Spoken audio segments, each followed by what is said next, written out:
ఓవైపు తెలంగాణ వ్యాప్తంగా కులగణన సర్వేను ప్రతిష్టాత్మకంగా చేపట్టి దేశవ్యాప్తంగా అందరి దృష్టిని ఆకర్షిస్తూ ఉంటే మరోవైపు అసలు తమది ఏ కులమో ఏ జాతో తెలియని అయోమయంలో ఉన్నారు మెదక్ జిల్లాలోని ఓ గ్రామం వారు.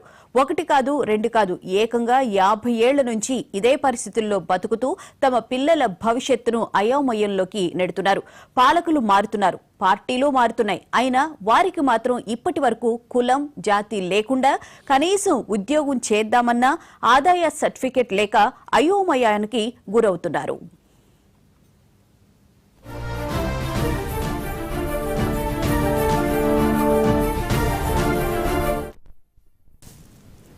మెదక్ జిల్లా మనోహరాబాద్ మండలంలో గల దండుపల్లి గ్రామాన్ని పిట్టలవాడగా కూడా పిలుచుకుంటారు. అయితే తమకు 50 ఏళ్లుగా కులం ఆదాయం సర్టిఫికెట్ లేక పట్టించుకునే నాథుడే కరువయ్యాడని దండుపల్లి గ్రామ పిట్టలవాడ ప్రజలు వాపోతున్నారు. తమ పిల్లలు చదువుకుని ఉద్యోగాలు చేయాలంటే కులం ఆదాయం సర్టిఫికెట్ లేక తీవ్ర ఇబ్బందులు ఎదుర్కొంటున్నామని ఆవేదన వ్యక్తం చేస్తున్నారు.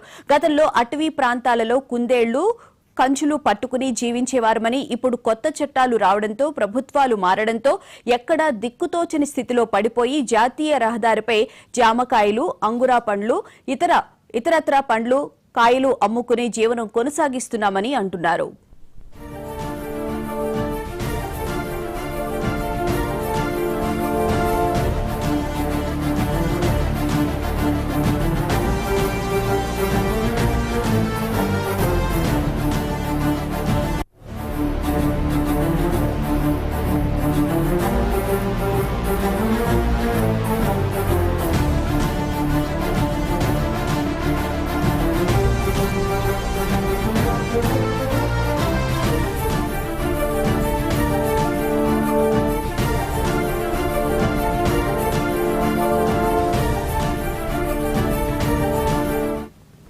తమ పిల్లలు చదువుకుని ఉన్నత స్థాయికి ఎదగాలంటే కులం ఆదాయం సర్టిఫికెట్ ఉండడం లేదని, దీనివల్ల జల్సాలకు అలవాటు పడే అవకాశాలు ఉన్నాయని దండుపల్లి గ్రామానికి చెందిన పిట్టలవాడ ప్రజలు ఆవేదన వెళ్లబోస్తున్నారు. తూప్రాన్ మండలంగా ఉన్నప్పుడు నాగులపల్లి పిట్టలవాడకు ఎస్టీ అని కులం ఏర్పాటు చేశారు. 2018 మండలాలు జిల్లాలు ఏర్పాటయ్యాక పిట్టలవాడ ప్రజలపై ఇటు నాయకులు అటు అధికారులతో పాటు సవతి తల్లి ప్రేమను చూపిస్తున్నారంటూ ఆవేదన వ్యక్తం చేస్తున్నారు.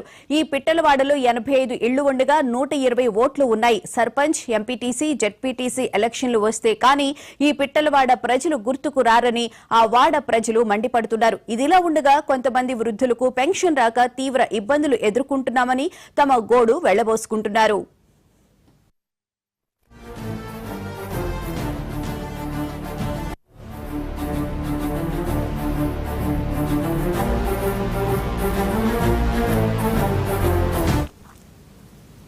అంతేకాదు పిట్టలవాడకు ఇప్పటి వరకు ఎలాంటి డ్రైనేజీ సౌకర్యం కూడా ఏర్పాటు చేయలేదు. సర్పంచులతో పాటు ఎంతో మంది నాయకులు వస్తున్నారు, పోతున్నారు. ఇలాగే 50 సంవత్సరాలు గడుస్తున్నా పట్టించుకునే నాథుడు కరువయ్యాడని పిట్టలవాడ ప్రజలు కన్నీరు మున్నీరవుతున్నారు. తమ పిల్లలను ఏ కులం పేరుతో చదివించాలో, చదివాక ఏ కులం పేరుతో జాబు వస్తుందో తెలియక దిగులు చెందుతున్నారు. ప్రభుత్వాలు మారాయి, చట్టాలు మారాయి. ఇప్పటికైనా కులం ఆదాయం సర్టిఫికెట్ ఏర్పాటు చేసే విధంగా ప్రభుత్వాలు ప్రయత్నించాలని పిట్టలవాడ ప్రజలు తమ గోడు చెప్పుకుంటున్నారు. మా విలేజ్ దండుపల్లి.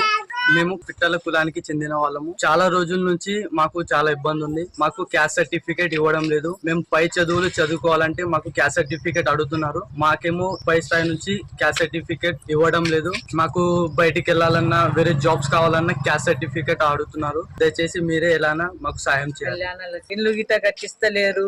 5 లక్షలు ఇస్తాం కట్టుకోరి అంటే 5 గీత ఇస్తలేరు. ఒట్టిగా కొంచెం స్థలం ఉంది, గుడిసెకే స్థలం ఉంది. ఆ గుడిసె స్థలంలోనే గుడిసెలు కట్టుకుంటా చేసుకుంటా ఇక రోడ్ల మీద బుట్టలు అమ్ముకుంటా, జాంపన్లు అమ్ముకుంటా బతాం. పిల్లలకు పెళ్లి చేసినా గానీ కళ్యాణ లక్ష్మి ఇస్తలేరు. కులం సర్టిఫికేట్ తీసుకురామంటారు. కులం సర్టిఫికేట్ లేక ఏది ఇస్తలేరు. మనోహరాబాద్ దండుపల్లి మండల్ మాది పిట్టలవాడ. మా గురించి ఎవరు పట్టించుకుంటలేరు, ఏం చేస్తలేరు. ఎవరికి చెప్పినా మీరు అట్లనే ఉంటారు కానీ మీకు రాదు అని చెప్తారు. మా పోరలు 4-5 డిగ్రీ దాకా చదివారు. ఏది చెప్పినా మీ కులం సర్టిఫికేట్ కావాలంటారు. మళ్ళీ ఎవరి దగ్గర పోయి అడగాలి సర్టిఫికేట్? ఎంఆర్ఓ దగ్గర పోయినాం, మెదక్ జిల్లాకు పోయినాం, ఏడ పోయినాం కానీ మాకు పట్టించుకుంటలేరు. మా పిల్లల పరిస్థితి ఏం కావాలి, మా పరిస్థితి ఏం కావాలి?